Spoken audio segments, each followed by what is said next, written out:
નમસ્કાર મિત્રો, welcome to પાઇવ education. તો મિત્રો, લસા ગુસાને લઈને એની જ મદદથી નવો એક ટોપિક પાછો, નવી એક રીત, એ કેવા પ્રકારના પ્રશ્નો પૂછાય છે. ચલો એ બે પ્રશ્નો પાછા લઈને આજે આવી ગયો છું. જોઈએ. પ્રશ્ન છે, સાસુ એક કામ કરતા 20 દિવસમાં કરે છે. સાસુ એક કામ 20 દિવસમાં કરે છે અને વહુ એ જ કામ 30 દિવસમાં કરે. હા બળજો, સાસુ એક કામ કેટલા દિવસમાં કરે? 20 દિવસમાં. એ જ કામ પાછું વહુ કેટલા દિવસમાં કરે? 30. સાસુ જલ્દી કરે અને વહુ મોડું કરે. કેટલા દિવસ મોડું કરે? 10 દિવસ. વધારે લાગે. એનું કારણ શું? કામ કરતા કરતા રીલ્સ બનાવવી પડે ને. ઘઉં સાફ કરતા હોય તો વચ્ચે ધનેરું હોય તો રીલ્સ બનાવે. હું અમારા એવડાઈને મોકલી દઉં, ઘઉંમાં ધનેરું પડ્યું, બરાબર. આવી રીલ્સ બનાવવાની હોય પાછું. અને બંને ભેગા મળીને કામ કરે. એ આજના સમયમાં આ પોસિબલ જ નથી. ભેગા મળીને કામ કરવાની વાત જ ન આવે. કોને? હા હું વહુ ને સાહેબ, હાઉ ભેગા કામ કરતા ભાગ્ય જોવા મળે. બરાબર. અહીંયા એવું છે કે બંને ભેગા મળીને કામ કરે તો આ કામ કેટલા દિવસમાં થાય? એટલે પેલા તો આવું આવે કે સાસુઓ ભેગા મળીને કામ કરે એટલે પ્રશ્ન મૂકી નહીં દેવાનો.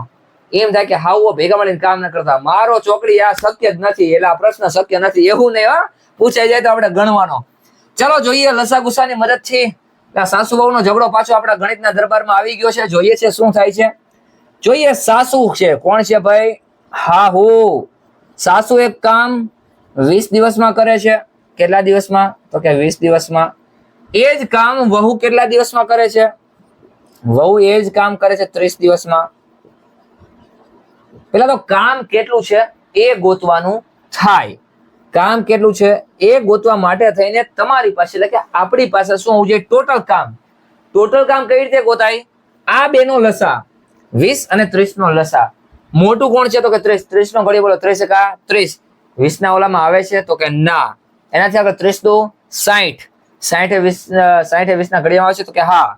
તો કે 60. આ 60 જે છે કુલ કાર્ય છે. શું છે? કુલ કાર્ય. આટલું કાર્ય કરવાનું છે.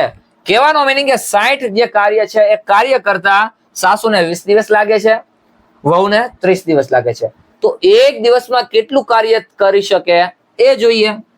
ટોટલ કાર્ય 60 છે, 20 દિવસમાં કરી શકે. એક દિવસમાં કેટલું કર્યું હોય? તો કે 3. તો થાય ને 20 કરીને 60. 3 કાર્ય કરી શકે એક દિવસની અંદર. આ એક દિવસની કાર્યક્ષમતા છે. શું છે? કાર્યક્ષમતા. કેટલા દિવસની? તો એક દિવસની. એક દિવસની કાર્યક્ષમતા આટલી છે. એક દિવસમાં 3 કાર્ય થાય. તો વહુને કેટલા થાય? તો કે એક દીમાં બગડે 2. આટલા જ કાર્ય થાય. વધારે કરી શકતા નથી. કારણ કે વહુભા થોડાક માંદા હે, અથવા તો મોબાઈલ મચડવામાં વધારે સારું એવું જ્ઞાન ધરાવે. હવે બે સાથે મળીને કાર્ય કરે, શક્ય નથી પણ કરે, તો કેટલા થાય? તો 3 ને 2 5. એક દિવસમાં 5 કાર્ય કરે. બે ભેગા મળીને કરે તો એક દિવસમાં 5 કાર્ય કરે તો કેટલા દિવસ લાગે 60 કાર્ય કરતા એ જોઈએ. કહેવાનો મીનિંગ એવો છે, ટોટલ કાર્ય અત્યારે હવે 60 છે અને ભેગા મળીને એક દિવસમાં 5 કાર્ય કરે છે, તો બધું કાર્ય પૂર્ણ કરતા કેટલા દિવસો લાગે? સિમ્પલ છે. શું કે આના વડે તમે ભાગી નાખો, કારણ કે આ એક દિવસનું કાર્ય છે. એક દિવસમાં બે ભેગા મળીને 5 કાર્ય કરે, બીજા દિવસમાં ભેગા મળીને બીજા 5 એટલે 10 થાય, પાછા ત્રીજા દિવસે કરે એટલે 15 થાય, ચોથા દિવસે કરે એટલે 20 થાય. આવું ક્યાં સુધી જાય? 60 સુધી. સિમ્પલ છે કે કુલ કાર્યને, કુલ જે કાર્ય છે એને એક દિવસના કાર્ય સાથે ભાગો. એક દિવસના કાર્ય સાથે ભાગો એટલે કેટલા દિવસ લાગે ને કામ કરતા એ મળી જાય. સમજે છે? કુલ કાર્ય કેટલું છે? તો કે 60 છે. એક દિવસનું કાર્ય કેટલું છે? તો કે 5 છે. ભાગાકાર કરો એટલે સરસ મજાના એકડે બગડે 12 આવે, એટલે 12 દિવસ લાગે ભાઈ. બે ભેગા મળીને કામ કરે 12 દિવસમાં પૂરું થઈ જાય, એવી સમજણ હોય તો. બીજો પ્રશ્ન જોઈએ કે સાસુ એક પાછી સાસુ, એ ભાઈ પાછી સાસુ આવી, આ કોની છે સાસુ? ઈ જોઈએ કે અહીંયા હાઉ વહુના ઝઘડા થાય કે નથા થઈ જોઈએ. કે સાસુ એક કામ 10 દિવસમાં કરે છે, વહુ તે જ કામ 25 દિવસમાં કરે. વહુ આવી જ ભટકાય. જો અહીંયા 30 દી કરતા હતા, અહીંયા એ જ કામ 25 દી કરે. એટલે આ હે તો રીલ વાળી જ ભાઈ, ઇન્સ્ટાગ્રામ વધારે ચલાવે છે. સાસુ એક કામ 10 દિવસમાં કરે, વહુ તે જ કામ 25 દિવસમાં કરે છે. બંને સાથે મળીને કામ કરવાની શરૂઆત કરે છે. એ ભાઈ શરૂઆત કરે છે, પરંતુ 2 દિવસ પછી ઘરમાં ઝઘડો થતા આવ્યો ને, થોડા ટાઈમમાં ઝઘડો થાય. 2 દી ભેગું આયલું પછી આયલું નહીં. 2 દિવસ પછી ઘરમાં ઝઘડો થતા વહુ કામ બંધ કરે છે. કામ બંધ કરી દીધું, પડતો મૂકી દીધું, હાવું કરવું જ કરે ને થયું. તો આ કામમાં મદદ કરવા માટે વહુની નણંદ આવે. એ ભાઈ સાંભળજો, અત્યારના જમાનામાં જેવો જ પ્રશ્ન છે કે વહુ કામ કરવાનું બંધ કરી દે એટલે હાવું કોને ફોન લગાવે? એમને દીકરીને, કે બેટા ઘરે આવવું પડશે તારા અહીંયા. તો કે કામાં? તો કે વહુએ કામ કરવાનું બંધ કરી દીધું, રિયામણે જતા રહ્યા છે, મને કામ કરવાથી થાક લાગે છે. એટલે એમની દીકરી એટલે કે વહુની નણંદ આવે છે. ત્યારબાદનું કામ, આ સૌથી મહત્વનો છે શબ્દ, કે ત્યારબાદનું કામ, એટલે કે 2 દિવસ ભેગા મળીને કામ કર્યું તો પૂરું થઈ ગયું. ત્યારબાદનું કામ 9 જ દિવસમાં થઈ જાય. દીકરી આવી ને, માં દીકરીની જોડી જેવી હોય સાહેબ, ગમે એવું કામ હોય ચપટી વગાડતા પતાઈ દે. 9 દિવસમાં થઈ જાય છે. તો આખું કામ એકલી નણંદ કરે. ઇમ્પોસિબલ. વહુ પાસે જ કરાવે, નણંદ પાસે નહીં. એકલી નણંદ કરે તો કેટલા દિવસ લાગે? સમજાય છે? શક્ય નથી, પણ જોઈએ છીએ. ચલો પાછી સાસુ અને વહુ. સાસુ એક કામ કેટલા દિવસમાં કરે છે? તો કે 10 દિવસમાં કરે છે. વહુ તે જ કામ કેટલા દિવસમાં કરે છે? વહુ તે જ કામ કરે છે ભાઈ 25 દિવસમાં. તો સૌથી પહેલા તો આપણે ટોટલ કાર્ય ગોતી લેવાનું થાય. કુલ કાર્ય કેટલું થાય? તો કે આ બેના લસા જેટલું થાય. તો કે લસા કઈ રીતે મળે? તો કે મોટી સંખ્યાનો ઘડિયો બોલો. તો કે 25 × 25, એમાં 10 નો ઘડિયો આવે છે? તો કે ના. 25 × 50 એમાં આવે છે? તો કે હા. તો એ 50 આપણું કુલ કાર્ય થયું કહેવાય. સમજાય છે? એક દિવસનું કેટલું કાર્ય કરી શકે વહુ? તો એ જોઈએ. સાસુ 50 જે કાર્ય છે એ પૂરું કરતા 10 દિવસ લગાડે છે. તો એક દિવસમાં કેટલું કામ કરે? તો જોઈ લ્યો, 10 × 5 = 50. 5 એક દિવસમાં 5 કાર્ય કરે, બીજા દિવસમાં 5 કરે, એટલે 10 દિવસમાં 50 થઈ જાય. એ જ પ્રમાણે વહુ કેટલા એક દિવસમાં કાર્ય કરે? તો કે 2 કાર્ય કરે. આમ તો જો ભાઈ, હાવ એક દિવસમાં 5 રોટલા ઘડી દે તો વહુ સામે 2 જ રોટલા ઘડે, કારણ કે એક રોટલો પોતાને ખાવાનું હોય ને પાછો, એટલા માટે. એટલે એક દિવસમાં ભેગા મળીને કામ કેટલું કરે? તો કે 7 જેટલું કામ કરે છે.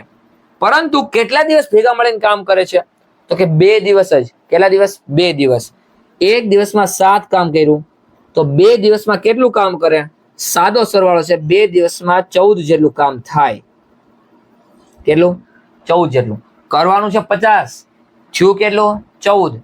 બાકી કેટલું હશે? તો કે 50 માંથી 14 જાય તો 36 કામ બાકી રહ્યું. બાકી રહેલું કાર્ય કેટલું છે? 36. આ કાર્ય કરવા એની નણદ આવે છે, વહુની નણદ આવે છે. ત્યારબાદનું કામ એટલે કે આ 36. ત્યારબાદનું કામ 9 દિવસમાં થઈ જાય છે. કોણ કોણ કરે?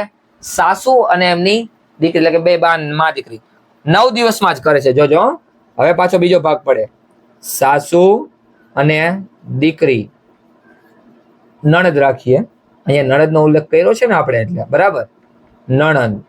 સાસુ કેટલામાં કામ કરતા હતા? તો કે 10માં. નણદ ની ખબર નથી એટલે x કરી નાખો. ટોટલ કામ કેટલું છે હવે બાકીનું? તો કે 36. આ કામ કેટલા દિવસમાં થઈ જાય છે એ પણ આપણે જોવાનું છે. પરંતુ અહીંયા શું થશે એની આપણે થોડી ચર્ચા કરી લઈએ. બરાબર છે? બાકીનું કામ કેટલા દિવસમાં થઈ જાય છે? તો કે 9 દિવસમાં. કેટલા દિવસમાં? તો કે 9 દિવસ. 9 દિવસની અંદર. કેટલા દિવસની અંદર? 9 દિવસની અંદર. કઈ રીતે થાય? આના ભાગ્યા આ. અહીંયા શું હશે? કાર્યક્ષમતા. એક દિવસની કાર્યક્ષમતા એ હજુ આપણને મળી શકે નહીં. કારણ શું હોય? કારણ કે એક દિવસમાં નણદને તો ખબર નથી ને, આપણને ટોટલ ખબર છે. જોઈએ તો 36 ભાગ્યા 9 કરો, કારણ કે આ શું છે? કુલ કાર્ય ભાગ્યા એક દિવસનું બેનું ભેગા મળીનું જે કાર્ય છે, ભેગા મળીને એ બરાબર આપણને દિવસ મળે છે. આ દિવસ અહીંયા આવે તો ભેગા મળીને કેટલું કાર્ય કરે? અહીંયા ઉપર જવાનું સ્વાભાવિક છે. એને હું ડાયરેક્ટ લખું છું. કુલ કાર્ય છે 36. કેટલા દિવસ લાગે છે? તો 9. તો એક દીમાં કેટલું કાર્ય કર્યું હોય? તો 9 ચોક 36. 4 કાર્ય કર્યું હોય ભાઈ. કેટલું કાર્ય કર્યું હોય? 4 કાર્ય કર્યું હોય. એક દિવસમાં કેટલું કાર્ય કર્યું હોય? 4. હવે આ તમારે ભૂલી જવાનું છે, કારણ કે એક દીમાં સાસુ કેટલા કામ કરતા હતા? તો કે 5. સાસુ કામ કેટલા કરતા હતા? 5. આ બંનેને અહીંયા સરખાવશો નહીં, કારણ કે સાસુએ કામ કરવાનું ઢીલું નથી કર્યું. સાસુ તો જૂના મુજબ જ કામ કરે છે. પાછું એમના કેટલા 10, 5, 50 અહીંયા કેમ ના આવ્યા? બરાબર છે, કારણ કે જૂના પ્રમાણે કાર્ય કરે છે. તો બાકી કેટલું રહી? -1 જેટલું. કેટલું? -1 જેટલું. સાહેબ આવું શક્ય છે? હા છે. આ શું કહેવા માંગે છે? આ -1 જેટલું આ એવું કહેવા માંગે છે, સાસુ જો કામ કરતા હતા, સાસુ એકલાય જો કામ કર્યું હોત ને તોય જલ્દી પતી ગયું હોત. કારણ કે -1 એવું કહેવા માંગે છે કે નણદે આવીને હામુંગનું કામ વધાર્યું. કે ભાઈ નણદે આવીને કામ સામુંગનું શું કર્યું? વધાર્યું. એટલે બાકીને ભેગા મળીને કામ કરે તો આટલું કામ થાય. 9 દિવસમાં કામ પૂરું થઈ જાય. એમને ટોટલ 1 દિવસની કામ કરવાની ક્ષમતા 4 આવે. 5 કામ સાસુ કરે તો 1 કામ વધારીને શું કરી નાખે? આ નણદ, અથવા તો 1 કામ બગાડી નાખે. એટલે પાછા સાસુએ 4 કામ કર્યા હોય એવું કહેવાય. કહેવાનો મીનિંગ શું ખબર છે? કે 10 રોટલા ઘડ્યા હોય કોણે? હાઉએ.